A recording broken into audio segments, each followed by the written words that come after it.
Thanksgiving edition of SportsCenter, they'll look at the revenge factor for the Saints against the Falcons tonight and Saturday's guide to an upset for college football's rivalry weekend. SportsCenter 6 Eastern on ESPN. Tom Brady has most definitely had a down year statistically for his standards, currently 15th in the NFL in total QBR. Well, NFL.com is certainly one of those who has taken notice of Brady's season, ranking him the 12th best quarterback in the NFL so far in 2019, behind Derek Carr, rookie Kyler Murray, and his former protege, Jimmy Garoppolo. Stephen A. Smith. I know you love this topic, Max. How disrespectful is this ranking for a six-time Super Bowl champion? It's insulting. It's very, very insulting to Tom Brady. And I'm going to tell you why. I could bring up a record that says 217 and 61 in his career in New England. 217 and 61. That is his record. I can bring up 3 consecutive appearances in the Super Bowl over the last 3 years and 2 Super Bowl titles. I could bring up the fact that, you know what, when you accomplish the kind of stuff that he has accomplished, 9 Super Bowl appearances, 6 Super Bowl championships, you deserve to be measured by what you do in the postseason as opposed to the regular season. But here is the reason why I come to his defense. Antonio Brown, gone. Josh Gordon, gone. Rob Gronkowski, gone. You had other cats like Dorsett and others that were out just last week. He's throwing a touchdown pass to a N'Keal Harry who caught his 4th pass of his career, for crying out loud. Or LaCrosse, or whatever the hell the tight end's name is, that caught his 6th pass of his NFL career. These are the people that you got guys going into the post-game locker room going like this. I'm just trying to make sure I establish some faith so he'll throw me the football again. I knew I had to catch that pass because if I dropped it, he might not throw me the football again. I mean, I'm trying to build his faith in me because he's looking for people to have faith in because he has nobody outside of Edelman. If those guys and I'll go back to my regular old line about this. And certainly I don't mean to be disrespectful. I'm not trying to bring up anything negative on Thanksgiving. I wish everybody a festive holiday and stuff like that. But we know what Antonio Brown was accused of. We know the allegations levied against him. And considering that, none of us, we might wish you well and hope that you're innocent until proven guilty and all of this other stuff. But we ain't trying to hang with you. You see what I'm saying? We're not trying to hang. You know, you live your life, you live out. This man is married with kids and invited Antonio Brown to live in his house for the season. I don't know why everybody just keeps glossing over that reality. The great Tom Brady with the supermodel that is Giselle, with children, who, by the way, knows that this guy, all-world receiver, has been accused of what he has been accused of, invited this man to live in his home. Couldn't Tom Brady afford a hotel? I mean, couldn't he afford a hotel for the brother? I mean, it's not that Antonio Brown's broke or anything, but couldn't he? If his Tom wife's worth more than him. Let's put it in perspective. Isn't it possible that Tom Brady could say, you know what, there's a DoubleTree or a Hyatt or one of those hotels right down the road. We'll make sure to get your room. Oh, no. He said, come into my house. That's how desperate he was. And we talking about his stats. Because Give me a break. Because when you get old and you're not as good as you used to be, you need more help. Look, the whole thing is ridiculous. And by the way, I'm talking to you and I'm talking to you. Okay. The two of you.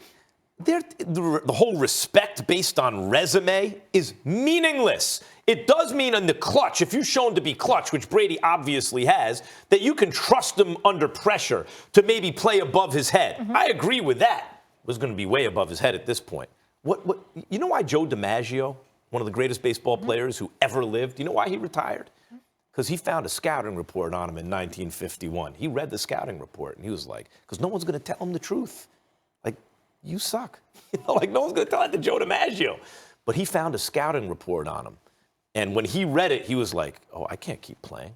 Because he had pride. Oh, you know, he can't cover ground. He can't do this. Was his he can't team do that. basically undefeated like Tom Brady's at Yeah, the time? 1951, the Yankees were a powerhouse. 1951, the Yankees were a powerhouse, as a matter of fact. They could really pitch. That's defense. His team could really play defense. Same thing. They had a great manager. Same thing.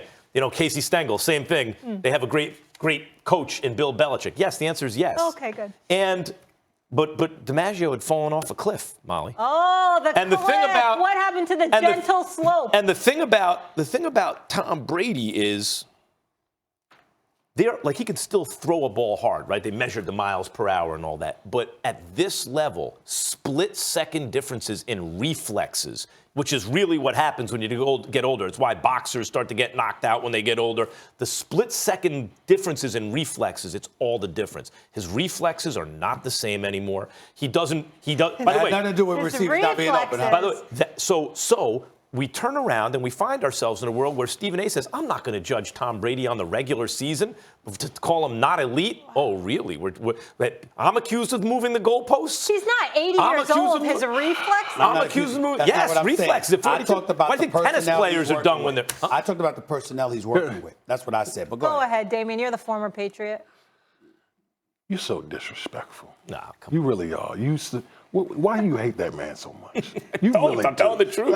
Listen, first of all, when it comes to Tom Brady, this is all new territory. We're talking about a 42-year-old quarterback. Okay, that's hard enough. That's hard enough, number one. Yeah. Number two, we've always expected Tom Brady to kind of make it big out of whatever. Make lemonade out of lemons? Yeah, with all these different pieces and things of sort, and we expect Tom Brady to come through. Can't do it anymore. But how many times, see, where the success is made is in the offseason. When you have a core and you move through and you have the guys and you build upon that rep after rep after rep. You look at the Tom Brady in this New England Patriots offense. Where's the stability? Where's the core? Where's the same group of guys where you can literally rep, and then get to the season and you can hit the ground running? Has that been the case with Tom Brady and the New England Patriots this year on offense? Hell no. The offensive line hasn't been good. That's true. Injuries on the offensive line. The weapons have been lackluster, to say the very least. So, of course, it's going to trickle down to your all-world quarterback. Let me ask you something. It's going to trickle to your all-world quarterback. Let me ask you something. Do you really trust a Jimmy Garoppolo in a big game moment over Tom Brady? Well, but time will tell. Do you really trust? Time will tell. Do you trust a Kyler Murray? I don't know. You know who did trust? Do you trust a Kyler Murray in a big spot over Tom Brady? You know who did trust Garoppolo to do those big moments? Bill Belichick trusted him. Are you going to answer my question? He was trying to get rid of Tom Brady. Are you going to answer my question or are you going to keep avoiding? Let me ask you something. No, I'm not. Can you answer my question? Do you believe? Yes, the answer is yes. I would. You trust Jimmy G? In a big moment, in a decision-making situation, maybe I would take Brady. Yeah. Even though he's not what he used to be, because I've seen him do it in those big moments. Peyton Manning, game managed the Broncos when he wasn't as good as Brady is now. He was terrible. Brady's not terrible. He's just not elite anymore, obviously. But let me ask you this. Do you think it's possible this year that the defensive coaches have told the defense at different times things like, that man has carried us through so much stuff. We got to help him out now. Don't you think there's a feeling in New England that the defense, like Tom Brady's job is don't lose the game.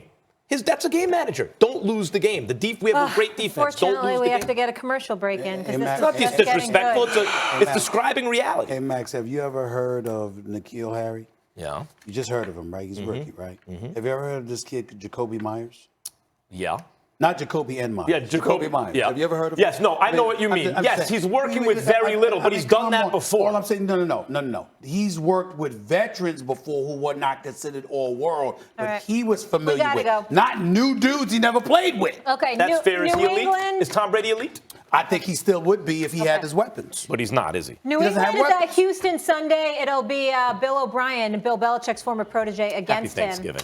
Yeah, you look so nice and dapper, like school Mr. picture Rogers. day, and you're just spitting venom. Won't you be the my neighbor? Falcons silenced Who Dat Nation a few weeks ago, so do the Saints need to put a beat down on the Birds and their nest tonight? The answer might surprise you. When money's on the line.